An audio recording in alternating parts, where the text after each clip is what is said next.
Alright, so what we're going to do in this section is do a little bit of comparison on some annuities, and we're going to vary a few different sections and ideas on annuities. It won't be just varying things like we did before. Now, what I want to do in this section is a little bit different than how I compared the interest.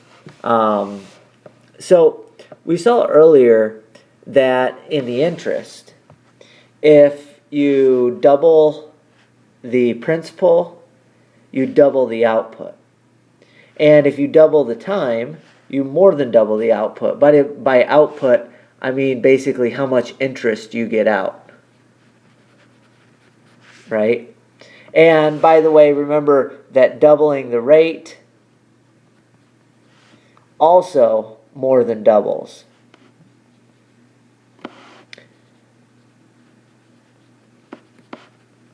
Interest. And so when we dealt with interest, we saw all these facts happen. And by the way, if we're not doubling but multiplying by 10, the same situation works. And it turns out that in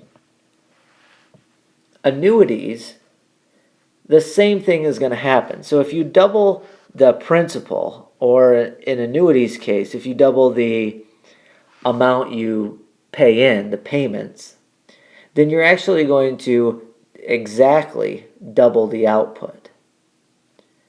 So if you paid $100 a month and somebody else paid $200 a month, they're going to have exactly double what you have at the end of whatever time you specify.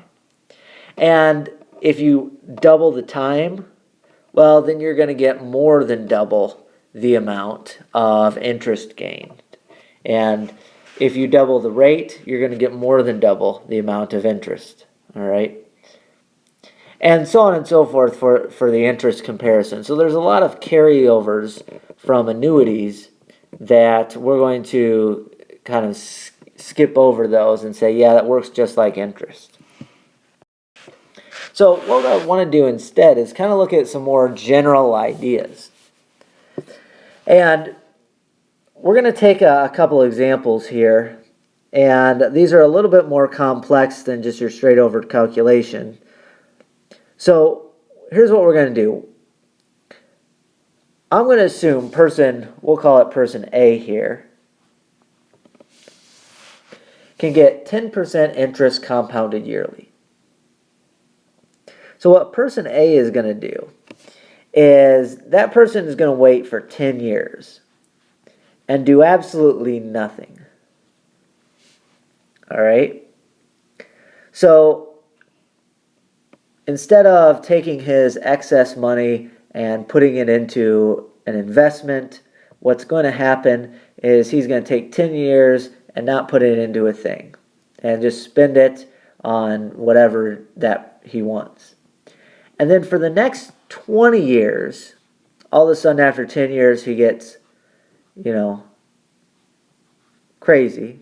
Or not crazy. He wises up. He says, well, I need to save for retirement. So for the next 20 years, he's going to put away $2,000 for every year. Okay? Now, person B,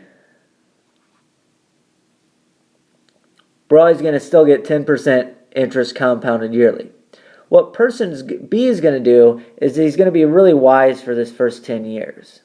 For the first 10 years, he's going to put away $2,000 every single year.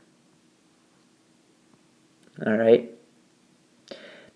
And then he's just going to sit back and relax for the next 20. All right? Now, at 10% interest, we're going to see what happens. Now, when I say sit back and relax for the next 20, I don't mean that he's going to stop doing anything. He's going to still have a lump sum amount right here. Okay? So at the end of 10 years, this amount is going to sit and still gain 10% interest. All right? So let's see what happens in the two situations. All right, so the first situation, let's do the person who waits 10 years. So waits 10 years, doesn't put anything away. And then for the next 20, that person's going to put in $2,000 every single year. So this is basically an annuity that starts at 0 here, and the payments are $2,000. So 2,000. My annuity formula says 1 plus the rate over M. This is 10% yearly, so it's just 0.10 divided by 1. We're doing this for 20 years. And then dividing by 0.10 over 1. Since it's dividing by 1, I don't have to put that in. So punch this into your calculator like we've been doing. 1 plus 0.1 to the 20th power. Subtract 1. Divide by 0.10. And then, whoops. Hit the wrong button, I'm sorry, on my calculator. That happens sometimes.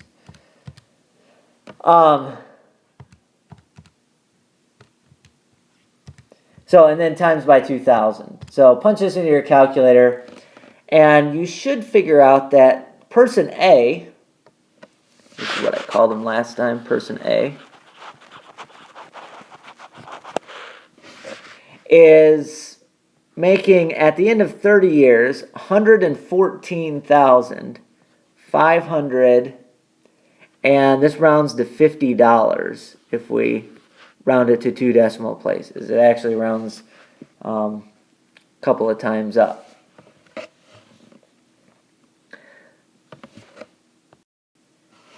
Now, remember, person B is putting in for the first 10 years, and then they're going to sit back and gain interest for the next 20. All right, so this is person B. So what we do for these first 10 years, this span, is that, well, that's an annuity. So we know our annuity formula. The amount you have is 1 plus, again, this is 10% interest, calculated for 10 years, divided by the 0.10 divided by 1. Since this is yearly, we're dividing by 1. I'm leaving that off. Whoops, I forgot my multiply by 2,000. I'll put it on the end this time. Doesn't matter if you put 2,000 afterwards or 2,000 before. It's still multiplication. So 1.1. Punch this in.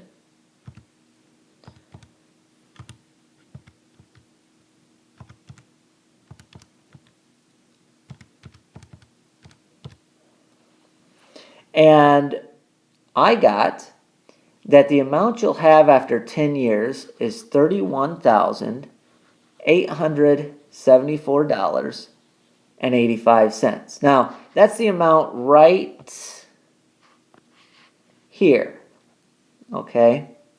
But remember, that's going to sit for another 20 as just, and we're not going to add to it.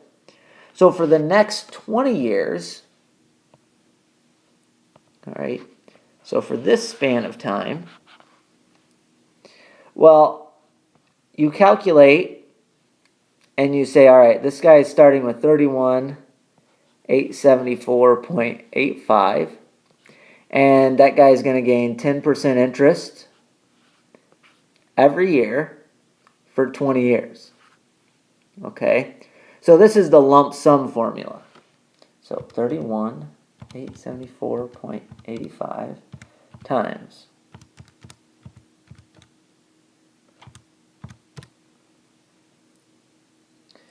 And you'll see that at the end of this time, the person is going to be left with $214,438.05.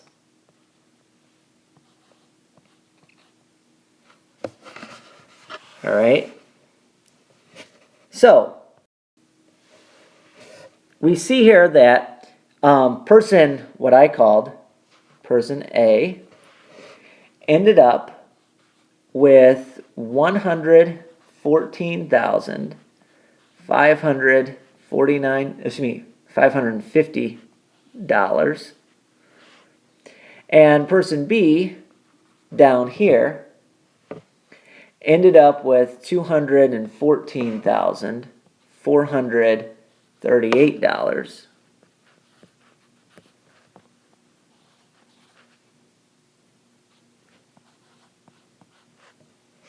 All right, in fact, let me clean that up just a bit.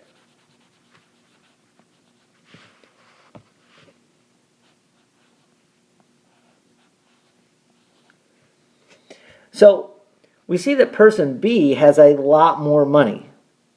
And if you think about it, person B actually put less into the bank because person B only put in $2,000 for 10 years. So technically, person B only put in $20,000, while person A put in $2,000 for 20 years.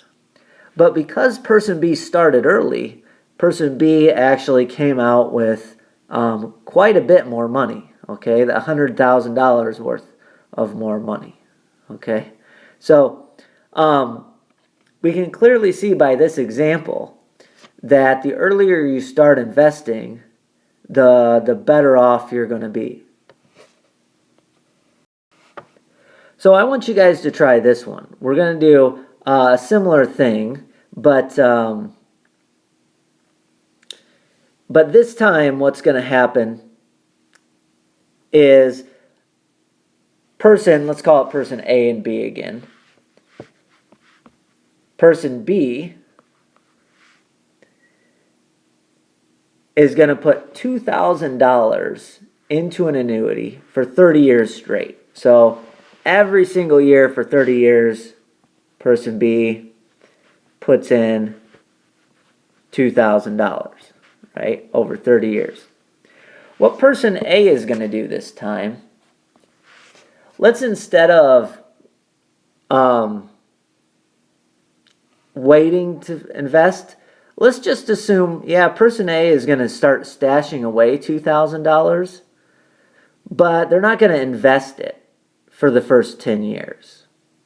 Meaning, let's just pretend, for the sake of argument, they put that $2,000, they went and buried it in their backyard. Okay? So for the first 10 years, it doesn't gain any interest. Okay? But they will have $20,000 after 10 years because they've buried all this stuff in their backyard. And then for the next 20 years, now they're going to put money into an annuity. And this original $20,000 they're going to put back into the annuity. So basically this example, in this example, person A just forgot to invest the first 10 years. They put it away, but they didn't actually invest it. So it's not gaining any interest. And I want you to try to calculate both of these scenarios and see which one is best.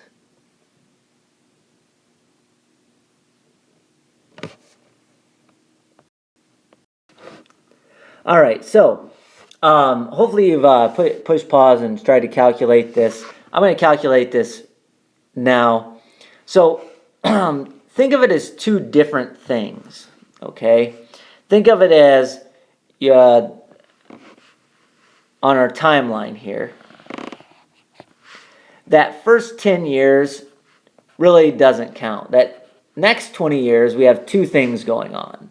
We have a $20,000 lump sum over this 20 years. That came out of the fact that, after these first 10 years, even though I'm not investing, I am putting it away, although it's not gaining interest. So we have a $20,000 lump sum, and then we have all of these payments, which is basically an annuity for 20 years. Okay? So what we're going to do is we're going to add up the lump sum, this $20,000, plus the annuity, how much it's going to be worth at the end. and figure out how much this person A, is going to have. All right? So let's start out with the lump sum. The amount for the lump sum is going to be 20,000 times 1 plus, we get 5% interest compounded yearly. So this is going to be 0.05 over 1. And we're going to wait on that for 20 years. All right? So we take 20,000 times, type this into your calculator, obviously. And I got the lump sum gives us $53,065.95. Okay. Now, as far as the annuity goes, the annuity over the 20 years, we're putting in $2,000. Again, that's still 5% interest, compounded yearly, for 20 years.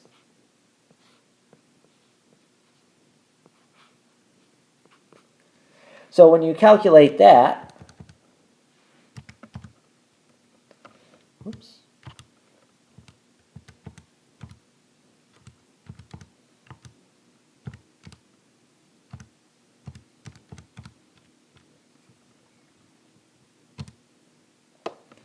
what I got is $66,131.91. $66,131.91. So person A has, at the end of 30 years, add those two numbers up.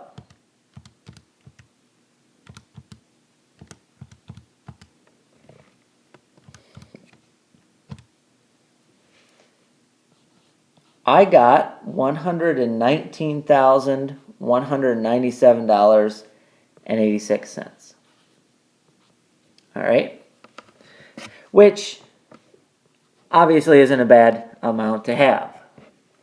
So at the end of the 30 years, the person A, because they, didn't invest those first 10, ended up with $119,000. Now, let's look at person B. Person B just did the straight up annuity. They started investing right away. And so for the 30 years, they're putting in right away, all the way up to the end, right? Over 30 years. So basically, that's a straight up annuity. The amount that they're going to have, $2,000, 1 plus 0.05, this is annually, so it's divided by 1, to the power 30, take a minus 1, divided by 0.05.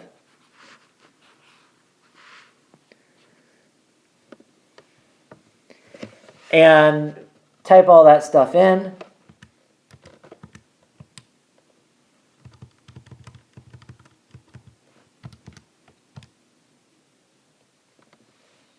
And if I've done this right, I've got $132,877.70.